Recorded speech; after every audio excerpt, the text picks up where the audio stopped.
Un homme, un seul homme, a galvanisé tout un peuple et précipité l'Europe entière dans la folie destructrice du nazisme. Hitler, le plus grand monstre de l'histoire. Hitler, l'homme qui a envahi l'Europe. Hitler, l'ordonnateur du génocide des Juifs.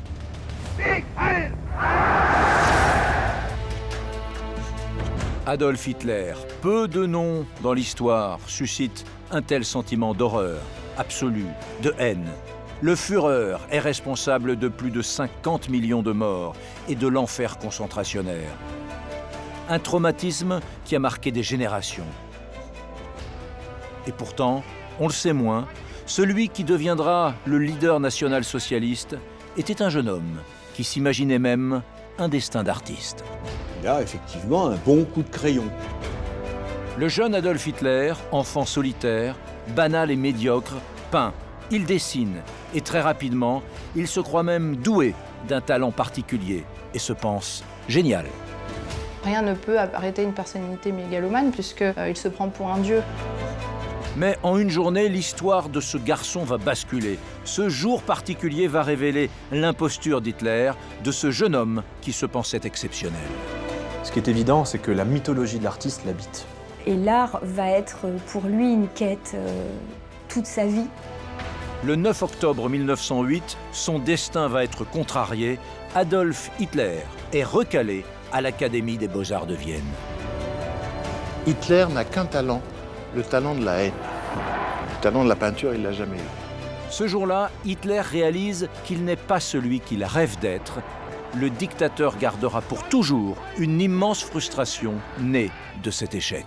Il y a une obsession totalitaire et de maîtrise qui vient de sa vocation de peintre raté. Un enchaînement d'événements dans l'enfance du futur dictateur va expliquer cette rupture de la vie du jeune Hitler, cette journée si particulière qui le marquera à jamais. Je vais donc vous raconter ces faits méconnus de la vie du Führer qui ont conduit ce jour-là l'histoire à basculer.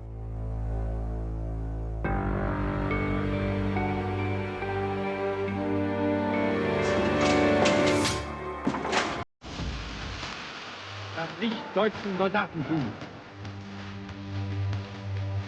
Politischen Heer war das Ernst.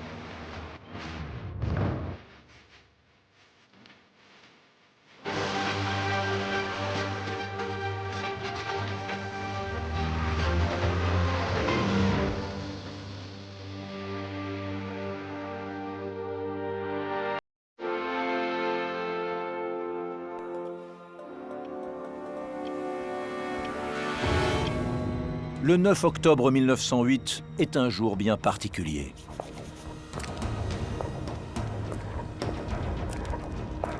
Ce matin-là, dans le froid de Vienne, un jeune homme quitte sa chambre. Une chambre qu'il partage avec son ami August Kubitschek au 31 Sturmberggasse à Vienne. Le jeune homme de 18 ans s'appelle Adolf Hitler et ce matin du 9 octobre 1908, il va chercher des résultats décisifs pour lui. Le verdict vient de tomber. Adolf Hitler est recalé. Il ne rentrera pas dans la prestigieuse Académie des Beaux-Arts de Vienne. La vie du jeune homme bascule et avec elle, on le découvrira bien plus tard, l'histoire de l'Europe. À cette époque, Hitler est un jeune peintre autrichien. Il a passé le concours d'entrée des Beaux-Arts, une institution de référence pour tous les artistes européens. Et pour lui, au fond, ce concours ne doit être qu'une formalité parce qu'il est convaincu de son talent. Après tout, il rêve d'être artiste depuis qu'il est tout petit. L'écrivain Erich Emanuel Schmidt est l'auteur du roman La part de l'autre, sur le jeune Adolf Hitler qui rêve de réussir le concours des Beaux-Arts de l'Académie de Vienne. Avec lui, nous allons tenter d'en savoir plus sur les raisons qui vont faire que cette journée est si singulière pour le futur Führer. Éric Emmanuel Schmitt, le moins qu'on puisse dire, c'est qu'il n'y a pas vraiment un début d'existence et une petite enfance heureuse, Adolf Hitler. Hein. Non, c'est une enfance terne, avec des gens assez ternes autour de lui. C'est une enfance rêveuse, je crois. Le jeune Adolf naît le 20 avril 1889 à Braunau, une petite ville de l'Autriche, dans une famille de la petite bourgeoisie de l'Empire austro-hongrois. Il est élevé avec sa jeune sœur, Paola, alors que sa mère a déjà perdu 3 autres enfants. Très vite, la famille Hitler quitte Braunau pour la ville de Linz. Cette bourgade de Haute-Autriche incarne pour beaucoup le berceau du mal, là où Hitler va grandir et commencer sa scolarité. Linz, qu'est-ce que c'est que Linz? On ne connaît pas très bien. Linz, nous, Français. Linz, c'est une ville magnifique, qui a un passé extraordinaire, particulièrement à la Renaissance. C'est une ville merveilleusement construite, c'est une ville de culture, c'est une ville où il y a un très bel opéra. D'ailleurs, Hitler va aller pour la première fois à l'opéra à Linz et va être ébloui. Et ça va beaucoup compter dans sa formation, l'éblouissement qu'il a reçu en entendant Wagner, en entendant Weber, en entendant le grand opéra allemand.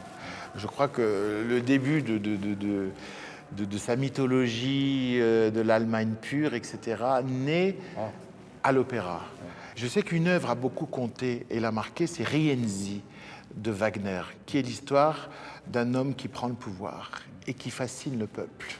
Et il écoutait tout le temps la musique de Rienzi, et même dans le Blockhaus, à la fin de son existence, sous la terre, il écoutait l'ouverture de Rienzi, parce qu'elle déployait comme ça, je dirais, un espoir dans la réalisation de soi-même.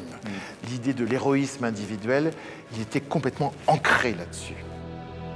Très tôt, Adolf Hitler développe une haute idée de lui-même. Il se passionne pour l'art et pour la musique, histoire de compenser son enfermement et son isolement maladif. Car l'enfance d'Hitler est une enfance solitaire. C'est quelqu'un qui n'a pas d'amis, ou pas d'amis du tout. Il est incapable de créer un rapport de plein pied ou un rapport harmonieux avec autrui. Il est capable de les assommer physiquement, de les assommer aussi verbalement par des tirades à n'en plus finir. Et la vie d'Hitler, la vie du jeune Hitler, est jalonnée de ces ruptures successives avec des gens qui, ont autre chose à faire que de l'écouter, et puis de l'écouter à la fois pérorer ou se plaindre. On connaît un de ses amis qui va le retrouver plus tard à Vienne, qui s'appelle Kubitschek, et il va au théâtre précisément avec ce Kubitschek. La musique, l'opéra, mais surtout le dessin. Très seul, le jeune Adolf se réfugie dans l'art pictural. Par le dessin, activité solitaire, il se crée un monde fantasmatique, un monde imaginaire dans lequel il peut se réfugier. Là aussi, c'est une constante de sa personnalité que le refuge dans l'irréel. Bon, c'est pas un génie à l'école, tout petit Petit, il est bon à l'école. C'est à partir de l'âge de 10-11 ans que, en fait, il devient mauvais parce qu'au fond, à l'âge de 10-11 ans, il commence à se révolter. Ouais. Hitler en est convaincu, il est génial. Il passe des heures devant son chevalet avec ses aquarelles. Élève assez médiocre, il va petit à petit délaisser l'école. Puis, il va carrément arrêter ses études à 16 ans. Le petit élève Hitler est un feignant. Trop conscient de son génie et de son exceptionnalité, il ne va tout de même pas s'abaisser à lire, à écrire, à apprendre et à faire des exercices comme les autres. Donc les résultats scolaires sont très moyens, voire médiocres, ce qui fait qu'il ne pourra pas aller au gymnasium, il ne pourra pas aller au lycée, il n'ira que dans une Realschule, une école pratique. Alors cet enfant va décider, assez jeune, qu'il veut être artiste, Oui.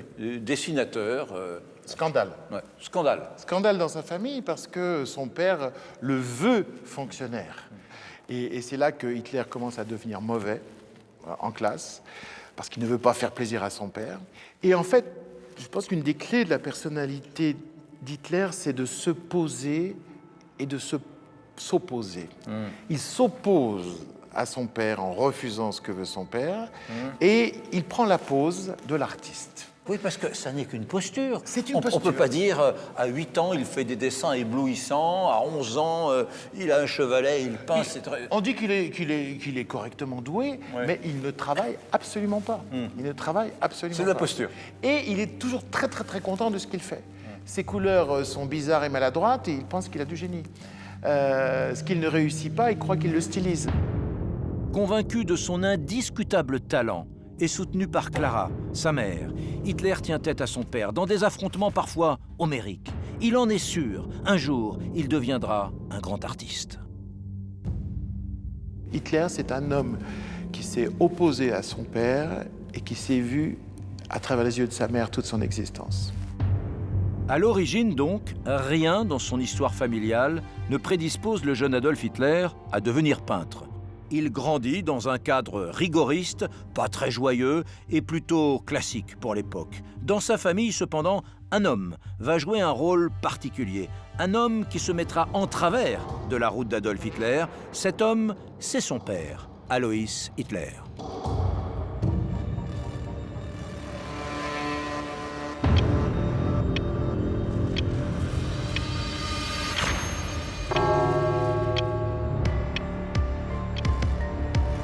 Ce matin d'octobre 1908 n'est pas anodin dans la psychologie du jeune Adolf Hitler, parce qu'il sait qu'il doit prendre, qu'il va prendre sa revanche sur son père Alois Hitler. Un père alcoolique, violent, brutal, qui lui a dit un jour « Moi vivant, tu ne seras jamais peintre, jamais artiste ».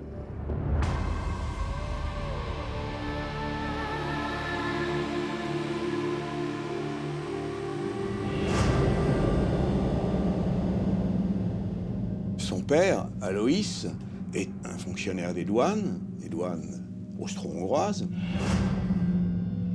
Avec tout l'appareil et l'attirail du fonctionnaire, la paire de moustaches parfaitement brossée, une espèce de virilité nationaliste et impériale, et une dureté de l'éthique professionnelle et une dureté paternelle aussi, puisqu'il estime qu'une famille se gouverne comme un empire à coup de schlag. Moi, vivant, tu ne seras jamais peintre, jamais artiste. Jamais artiste. Jamais artiste. Alois Hitler, ce père qui s'écroule parfois, dès le matin, devant un verre de vin blanc, est un alcoolique obtus. Disons-le, il a la main leste avec son fils. Adolf est un enfant battu qui reçoit souvent des coups de ceinture. Mais pour ce père autoritaire, la position sociale est ce qui compte le plus dans l'Autriche-Hongrie de l'époque. Être fonctionnaire des douanes, c'est non seulement avoir une belle réussite sociale, mais aussi un salaire garanti. Lui-même s'est extrait d'un milieu rural, le père, grâce à la fonction publique de l'Empire austro-hongrois, et il veut que son fils soit dans la fonction publique de l'Empire. Oui. Et au fond, par son insistance, il va en partie décider du destin d'Hitler. C'est-à-dire que lui, il se veut libre, donc pas fonctionnaire, et au-dessus de l'autorité du père, au-dessus de la loi. Donc c'est d'abord une révolte d'adolescents, il va se comporter comme un dandy, il va avoir les cheveux longs, il va toujours être habillé en noir. Hitler dandy, non mais ça peut étonner, sidérer ceux qui nous écoutent. Il a eu donc une période dandy élégant. Pour faire le contraire de son père. Ouais. Il avait même une canne à pommeau, enfin un adolescent en canne. Parce que voilà, il se rêvait à notre destin et il s'opposait. Il se posait en s'opposant. Pour le jeune homme qui la joue artiste dandy, impossible de devenir fonctionnaire. Impossible aussi d'endosser un jour l'uniforme de l'Empire austro-hongrois. Plus tard, il écrira d'ailleurs dans Mein Kampf « Il me venait des nausées en pensant que je pourrais un jour être enfermé dans un bureau, que je ne serais pas libre de mon temps, mais contraint toute ma vie à remplir des imprimés. » C'est évidemment en réaction violente, très violente, contre ce père lui-même violent, qu'Hitler va développer à l'égard du père, c'est-à-dire de l'Empire austro-hongrois, une haine viscérale. Alois Hitler a donc fait tout ce qu'il a pu, parfois même de façon brutale, pour que son fils, Adolphe, emprunte le même parcours que lui et devienne fonctionnaire. Mais la réaction du jeune Adolphe va être à l'opposé de ce qu'il cherche à provoquer. Plus ce père insiste, et plus Adolphe développe son goût pour l'art. Et pour le jeune homme, le dessin va devenir bien plus qu'une simple lubie d'adolescent. Mais un événement décisif vient bouleverser ce destin. En 1903, Alois Hitler, ce père brutal, meurt, laissant le jeune Adolphe seul avec sa mère. La mort d'Alois ouvre le champ des possibles pour Adolphe. Cet événement est une véritable libération. Délivré de ce père oppressant, il revêt de plus en plus fréquemment cette posture d'artiste, de rebelle qui fuit toute forme de vie rangée. Bref, peu à peu, Hitler prend de l'assurance et il se persuade qu'un jour prochain, il sera un grand artiste. Le jeune Adolphe nourrit alors une grande obsession, passer le concours des Beaux-Arts de Vienne.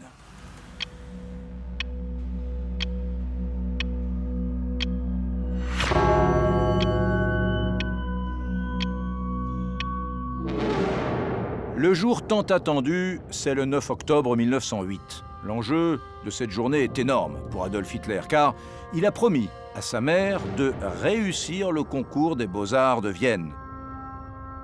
Sa mère, c'est Clara Hitler, la seule personne qu'il ait toujours soutenue dans son rêve de devenir peintre, malgré les foudres paternelles. Un lien très fort unit la mère et le fils. La jeune femme a pour Adolphe de grandes ambitions, à l'opposé de la vision un peu rétrécie d'Aloïs. Depuis que son mari est décédé, Clara élève seule son fils adolescent, libre de nourrir son rêve d'un grand dessin d'artiste. Le 9 octobre 1908 doit donc être le jour de la consécration. Adolphe ne peut pas décevoir sa mère, il doit lui prouver qu'elle avait raison de croire en lui. Clara Hitler, elle a 29 ans quand naît son fils Adolphe. Il est le 4e enfant à qui elle donne naissance, mais les 3 premiers sont morts, très jeunes. Traumatisée, la jeune femme surprotège son petit Adolphe. Elle l'entoure d'une affection et d'une dévotion presque étouffante. Dans cet environnement familial, avec ce père violent, est-ce qu'elle va être pour lui un fanal, un repère? Oui. La mère d'Hitler, c'est le regard d'amour qu'il reçoit. Elle est confiante dans le destin de son enfant, elle l'idolâtre. Et elle va lui donner un regard sur lui-même qu'il va garder toute sa vie. Je pense que d'ailleurs, quand il conservait sur lui la photo de sa mère, c'était pas seulement par amour pour sa mère, mais pour avoir toujours ce regard sur lui. Ce regard qui lui disait, tu es le meilleur, tu es un grand artiste, tu peux tout réussir. Parce qu'elle souscrit à son projet. Elle ne lui dit pas, écoute, avec tout l'amour que je te porte, je pense qu'il vaudrait mieux que tu sois un fonctionnaire comme ton père. Non, elle souscrit à son projet, c'est-à-dire, tu peux devenir un grand artiste. Effectivement, elle lui donne la possibilité de partir à Vienne, tout seul, et de tenter l'Académie des Beaux-Arts. Ouais. Elle finance le projet d'Hitler. Donc, elle le rêve comme il se rêve. Adolf Hitler développe tous les symptômes de la mégalomanie. D'ailleurs, ces troubles de la personnalité semblent s'être développés très tôt dans l'enfance. C'est un gamin qui a eu une construction psychique assez complexe, hein, avec un tout ou rien, si vous voulez. Le rien, c'est le père, avec la violence physique d'ailleurs. Le tout, c'est la mère, avec la fusion, avec un amour absolu. Et il n'est capable de concevoir les relations humaines que comme cela. C'est le cas dans son enfance, ce sera le cas tout au long de sa vie. Adolf Hitler, der Führer der deutschen Jugend, hat das Wort. Dans la personnalité narcissique, l'enfant pense qu'il est extraordinaire, mais souvent un des deux parents, voire les deux parents, ont pensé avant que l'enfant était extraordinaire, que ses capacités étaient grandioses et que le monde verra bientôt à quel point son enfant est extraordinaire. Nach Ihrem Befehl, mein Führer, Adolf Hitler! Encouragé par sa mère, le futur Führer développe alors le fantasme du génie. Il passe son temps à dessiner et pour lui, c'est certain, plus tard, il sera un artiste de renom international.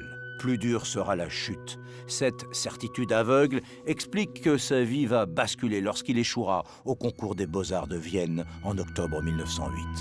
Ce qui est évident, c'est que la mythologie de l'artiste l'habite. Tout simplement parce que c'est une espèce de recours, de secours pour lui. Il est seul, il n'a pas d'amis, il s'enferme dans une forme de solitude presque autiste, si vous voulez, fusionnelle avec sa mère et sinon avec personne d'autre. Et de ce point de vue-là, autant Clara Hitler, la mère, que lui sont bel et bien les enfants de leur temps, c'est-à-dire d'un âge romantique ou post-romantique où l'on exalte la figure de l'artiste, du génie solitaire, et solitaire parce que génial.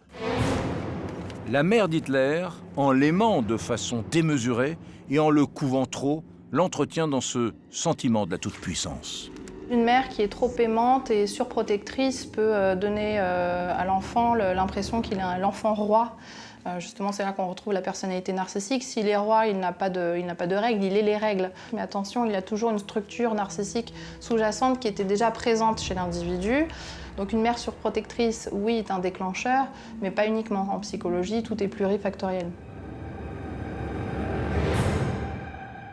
C'est dans le dialogue, c'est dans la dialectique affective, gestuelle et verbale avec la mère que tout cela s'est construit. Si sa mère elle-même ne l'avait pas compris, il serait devenu, pour le coup, cliniquement fou. Alors, Hitler commence à croire en la réalité de son imposture. Il a une confiance démesurée en ses propres capacités, si bien qu'en 1906, il prend la décision de partir à Vienne, avec un seul but, passer le concours des Beaux-Arts et vivre sa vie de bohème. La capitale austro-hongroise est terriblement attirante, car c'est une grande ville, anonyme, et là, Hitler pourra jouer de son personnage, il pourra mentir plus facilement. En un mot, Vienne est le cadre idéal pour qu'Hitler organise l'ascension qu'il pense tant mériter. Clara Hitler, elle n'est pas très regardante parce qu'il lui explique qu'il doit aller à Vienne pour étudier les monuments. Elle dit un peu oui à tout. C'est une maman un peu naïve. Elle est naïve et lui est menteur. Donc non, il ne dit pas la vérité. Il entretient déjà une image de son excellence auprès de tous ses proches, auprès des quelques amis qu'il a, auprès de sa mère. Et c'est basé sur rien, mais il le fait croire. Plus rien ne semble pouvoir arrêter le jeune Hitler dans son délire.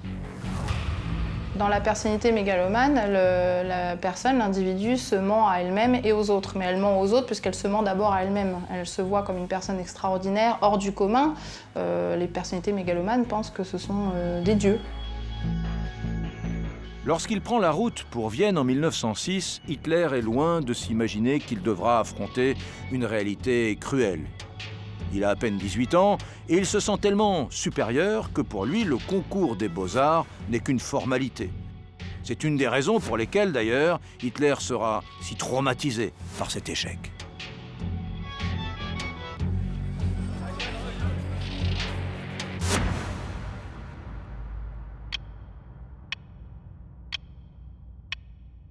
En ce milieu d'après-midi du 9 octobre 1908, Hitler a décidé de prendre son temps.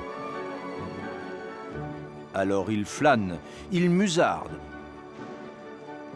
Il s'arrête d'ailleurs sur un pont de Vienne pour dessiner et peindre.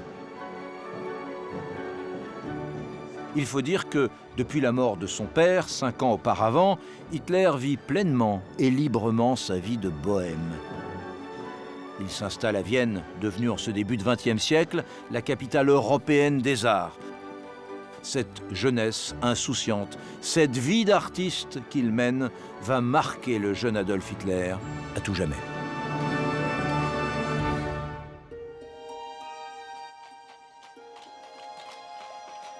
En 1906, Adolf Hitler a 16-17 ans. Il arrive à convaincre sa mère, veuve depuis peu, de le laisser partir à Vienne, la capitale. Oui.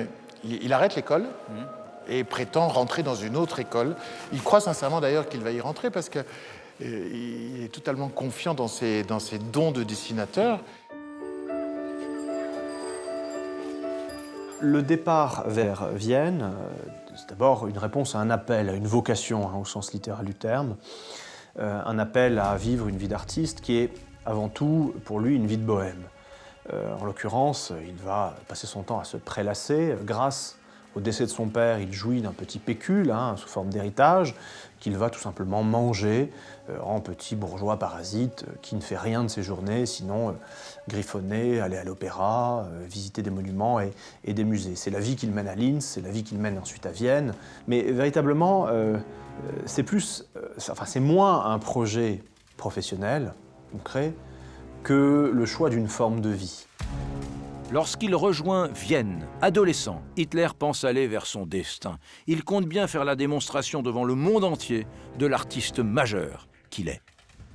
Vienne, à ce moment-là, est une capitale qui connaît une très forte expansion. On va avoir des mélanges de cultures qui, du coup, vont permettre un mélange de ressources artistiques importantes avec différentes cultures qui vont se mélanger, qui vont s'inspirer. Et puis, on a une population bourgeoise importante, riche, qui du coup va devenir mécène de ces artistes, très libérale, donc qui va plutôt aller vers des artistes qu'on n'a pas vus jusque-là, qui va se détourner de l'art académique pour aller vers cet art avant-gardiste. La Vienne de l'époque, c'est the place to be, la capitale où il faut être quand on est artiste. On y croise tous les grands de l'art moderne, comme Gustav Klimt, qui vient de créer le mouvement de la sécession. Hitler y construit son personnage, il y nourrit sa mythologie en fréquentant des cafés et en jouant au dandy.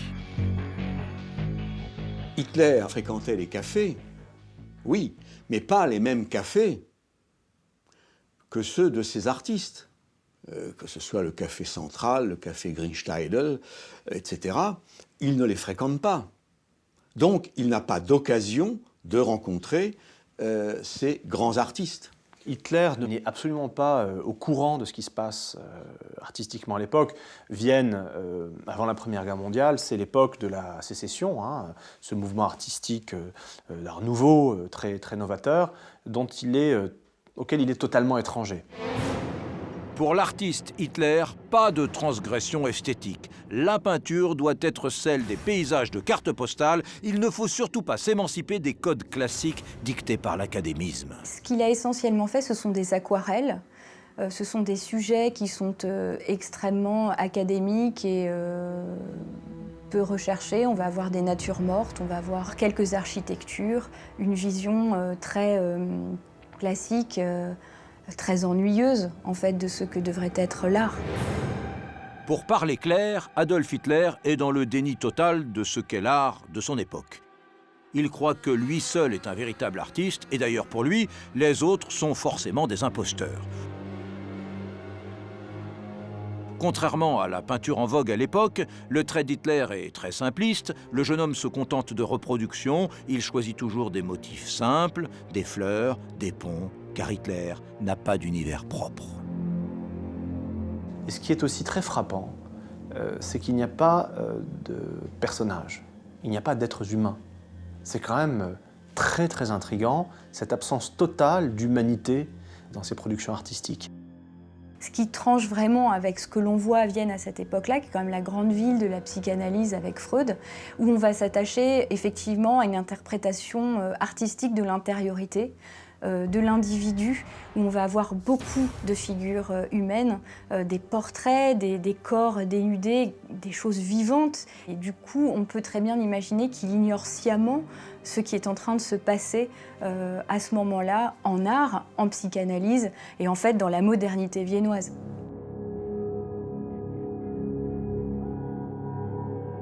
Peu de temps après son arrivée à Vienne, et convaincu qu'il va vivre ici la grande vie d'artiste, Hitler écrit à son ami August Kubitschek de Linz afin de le convaincre de le rejoindre dans la capitale de l'Empire austro-hongrois. Et les deux hommes vont finalement prendre une chambre dans une petite pension de famille à Vienne. Kubitschek veut devenir chef d'orchestre, compositeur. D'ailleurs, Hitler hésite, se demande s'il ne va pas non plus lui aussi devenir compositeur, parce que comme il n'a pas de doute. Ouais. Et puis finalement, il se rend compte que c'est quand même un peu compliqué. Donc non, il sera artiste peintre. D'accord, il sera artiste. Voilà. Alors, il vit où? Dans une petite pension de famille? Parce que tout ça n'est pas folichon, c'est assez modeste. Oui, c'est même un peu minable. Ouais. Voilà, c'est la pension de famille qui sent la cuisine, avec la logeuse pas toujours sympathique, qui est juste là pour récupérer l'argent. Quelle est sa vie quotidienne? Il ne suit pas de cours? Non, très très peu de cours. Et puis, en fait, il se lève vers midi, il ne travaille pas, il s'habille comme un artiste, il est persuadé qu'il l'est. Il se vit dans un miroir.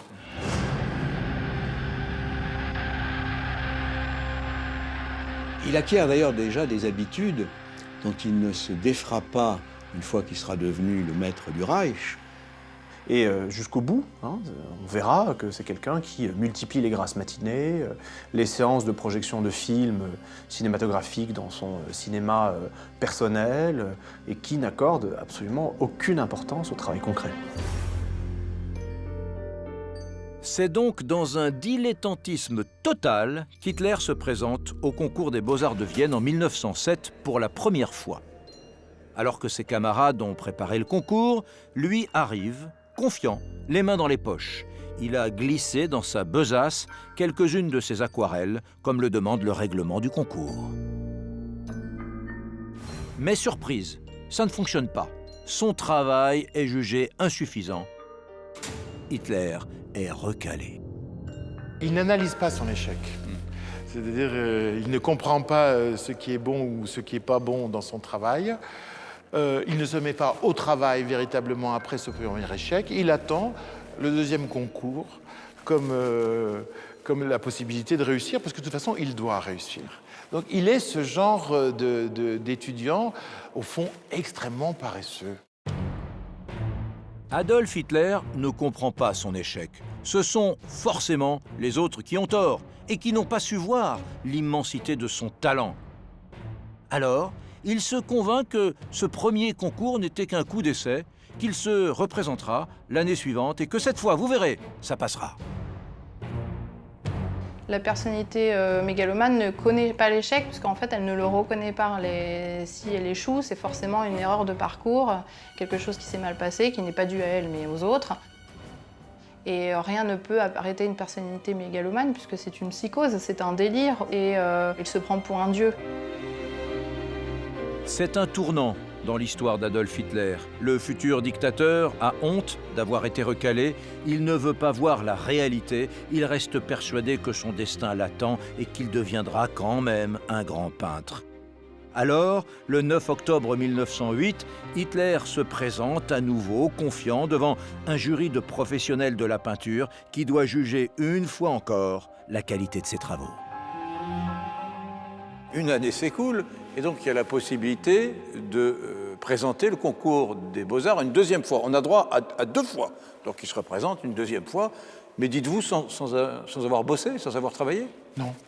Non, et d'abord, il est très symptomatique, il a caché à ses proches qu'il avait raté la première fois. Y compris à sa mère? Y compris à sa mère. Il ne dit pas à sa mère, maman, il ne lui écrit pas, j'ai raté les Beaux-Arts. Non, il lui cache totalement la vérité, il cache la vérité à Kubitschek aussi. C'est quelqu'un qui a une tellement haute idée de lui-même qu'il ne peut pas dire la vérité. Et il continue à entretenir les autres dans la haute idée qu'ils ont de lui grâce à lui. Mais en fait, sa mère, Clara Hitler, est atteinte d'un cancer du sein. On l'a dit mourante.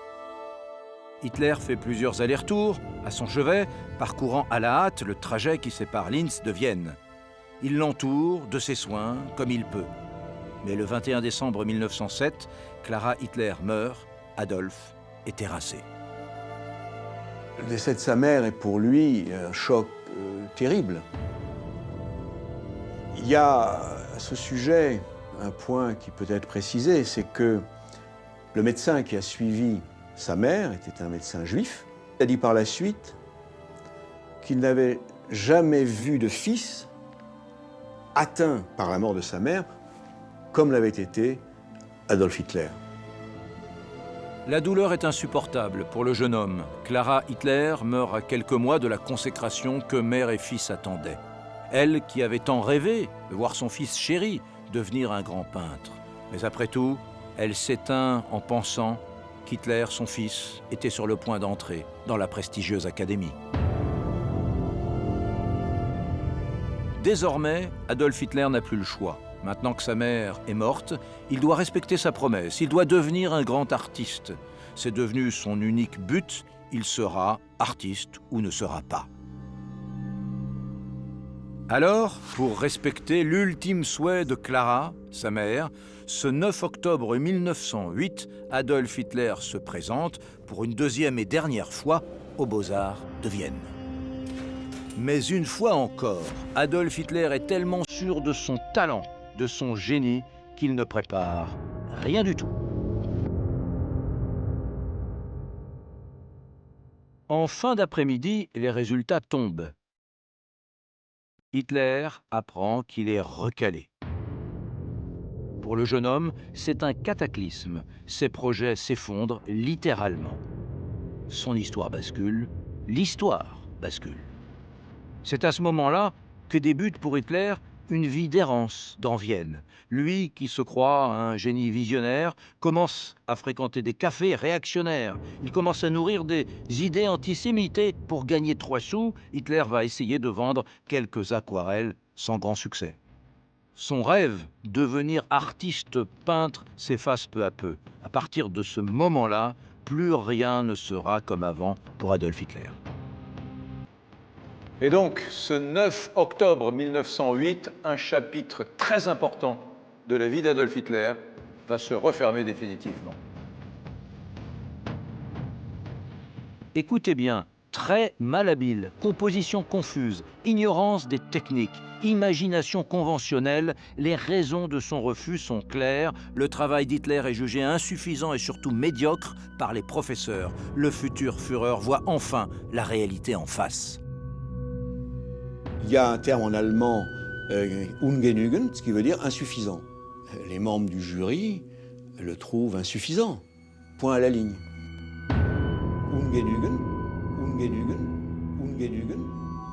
Ce qui est frappant dans les aquarelles d'Hitler, c'est qu'elles sont extrêmement banales, même dans leur facture, rien ne les différencierait d'autres aquarelles faites par des amateurs qui font de l'aquarelle le dimanche pour se détendre.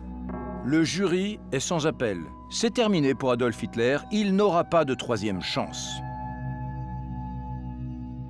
Le futur Führer était tellement sûr de réussir qu'il n'avait pas imaginé être recalé.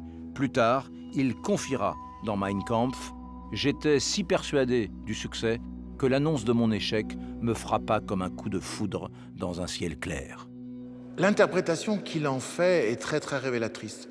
Parce qu'on ne devient pas un tyran, un despote, un dictateur et un assassin parce qu'on a raté un concours.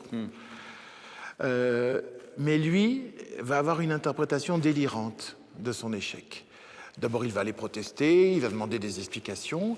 Au jury. Oui, exactement, au recteur, etc. Et puis, il en conclut qu'il est un génie, mais que les autres ne s'en rendent pas compte. Il a tellement honte de ce 2e échec qu'il ne le dit même pas à celui qui partage sa chambre d'étudiant, Kubitschek. Il n'ose pas lui dire. Il file à l'anglaise pendant que Kubitschek n'est pas là. Pas de témoin de sa déconfiture. Ouais. Il s'en va. Et Kubitschek, il le reverra des années plus tard, lorsqu'il ira en tant que chancelier de l'Allemagne à Bayreuth. Kubitschek est devenu un chef d'orchestre de seconde zone et il va inviter Kubitschek à venir à Bayreuth avec lui. Là, tout d'un coup, il le recontacte. À partir de ce jour, tout bascule. La blessure d'amour-propre est tellement béante qu'Hitler préfère garder cet échec secret. Il sombre dans l'indigence. Il va vivoter d'appartement en appartement, sans amis. Petit à petit, Hitler s'enfonce dans un délire profond et commence à nourrir une rancœur et une haine pour autrui. Dans le déni de réalité, ce sont les autres qui ont tort, jamais nous, puisqu'on est déjà un être accompli, supérieur. Donc ce sont les autres qui se trompent et les autres sont un obstacle à anéantir, à détruire. Qu'est-ce qui bascule chez Hitler? Qu'est-ce qui bascule? C'est la fin des illusions? Quel chapitre se referme vraiment après cet échec à l'école des Beaux-Arts? Ce qui se met en place, c'est la frustration. Et Hitler est impossible à comprendre sans ce thème de la frustration. Il n'est pas celui qu'il veut, il n'est pas le maître du monde. Et je pense qu'il y a après, dans son déploiement comme homme politique, quelque chose d'un artiste raté qui veut justement tout contrôler. Il va regarder la société dans le cadre du tableau. Il va vouloir que tout soit à sa place, que tout rentre et que tout lui obéisse. Je crois qu'il y a une obsession de totalitaire et de maîtrise qui vient de sa vocation de peintre raté. Je crois que véritablement ce ratage est un des principes d'explication, voire à l'origine, la faille à l'origine de sa conception du politique. Et je dirais qu'au fond, il va un peu jouer l'artiste maudit dans les années qui suivent, puisqu'il va vivre de rien, parfois dans la rue, parfois dans des asiles pour mendiants, pour clochards. Mais je crois qu'il se reconnaît finalement dans cette figure de l'artiste maudit et pas reconnu.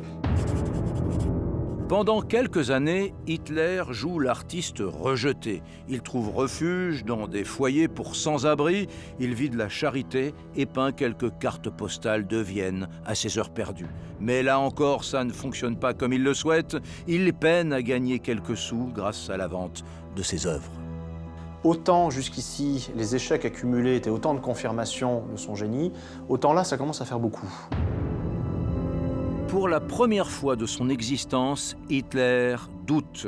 Il se prend à détester Vienne et surtout ses artistes qui réussissent. Gustav Klimt et les avant-gardistes qui sont exposés dans les galeries lui rappellent qu'il a tout raté. Mais il faut bien voir que Vienne est au minimum double à l'époque, c'est-à-dire que d'un côté, il y a une société multiculturelle, il y a de grandes figures de la culture, de l'intelligentsia, de la médecine qui sont des figures juives, il y a une modernité qui s'invente à Ce qui à va Vienne. devenir, ce qui va appeler l'art dégénéré, est déjà là. Voilà, Ouais. donc il y a tout ça, mais en même temps, le maire de Vienne est un terrible antisémite, un réactionnaire absolu. Vienne, c'est tout ça. D'ailleurs, à toute époque, Vienne, c'est à la fois le pire et le meilleur, aujourd'hui encore.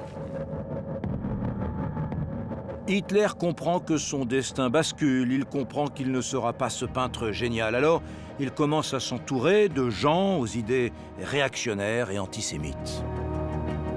Hitler lit en abondance la littérature antisémite qui prolifère dans la Vienne de cette époque. Il se nourrit d'une presse à bon marché, on dirait aujourd'hui d'une presse de caniveau politique, issue de l'extrême droite autrichienne de l'époque. Cette extrême droite autrichienne qui s'inquiète de la submersion de l'élément germanique par toutes les nationalités de l'Empire, auxquelles on donne de plus en plus de droits. Il se nourrit de tout cela et il commence peu à peu à construire une vision du monde assez paranoïaque, un monde entouré d'ennemis qui partage avec ses camarades d'infortune, ses camarades de chambrée, qui retiennent de lui le souvenir d'un monologueur compulsif et véritablement assommant. Und damit den Verrat gerade am Erdplatz wieder auf einer Ebene.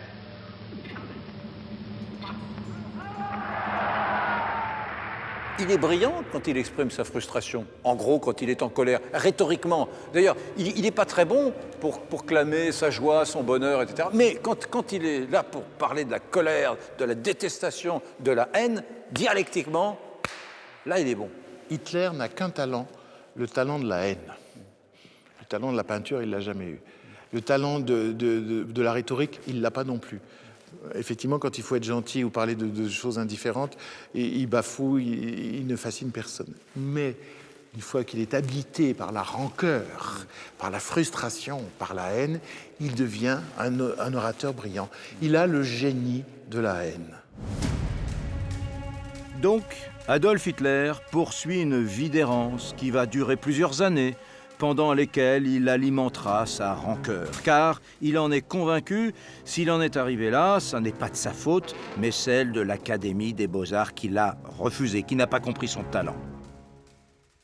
En 1913, lassé de la vie viennoise, Hitler s'installe à Munich où il construira plus tard son personnage politique. Se dessine petit à petit le dictateur qui apparaîtra au grand jour au début des années 30. Ce 9 octobre 1908 marquera profondément le futur dictateur nazi, car, à compter de ce jour, Hitler se sentira toujours incompris. Il aura toujours une haine profonde envers l'élite artistique viennoise. D'ailleurs, durant la Seconde Guerre mondiale, les peintres de Vienne, notamment les peintres juifs, subiront l'épuration menée contre l'art moderne, contre l'avant-garde, bref, ce que les nazis appelleront l'art dégénéré.